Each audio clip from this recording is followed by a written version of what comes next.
Bakıda restoranda tanışını bıçaqlamaqda təqsirləndirilən Namiq Şirinliyin cinayət üzrə məhkəməsi başlayıb. Bakı Azantər Məhkəməsinin hakimi Namiq Kərimovun sədri ilə keçirilən prosesdə dövlət ittihamçısı Tural Yaqubov ittiham aktını elan edib.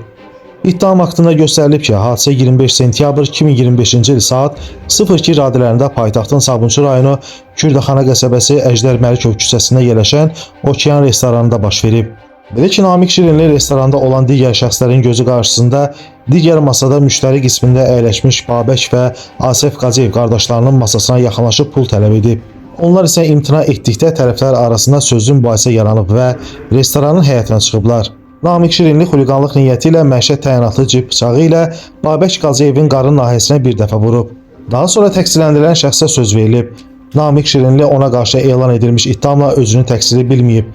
Məhkəmənin növbəti icrası mayın 5-nə təyin edilib. Qeyd edək ki, Namiq Şirinliyə qarşı Cinayət Məcəlləsinin 126.2.4-cü, yəni ümumi təhlükəli üsulla xuliqanlıq niyyəti ilə qəsdən sağlamlığa ağır zərər vurma və 221.3-cü, yəni silahdan və ya silah qismində istifadə olunan əşyalardan istifadə edilməklə törədilməsi zərər çəkmiş şəxsə zor tətbiq olunması ilə yaxud özgənin əmlakının məhv edilməsi və ya zədələnməsi ilə müşahidə olunduqda maddəsi ilə ittiham sürülüb. Orxan Rasifoğlu, Məhkəmə Xəbərləri.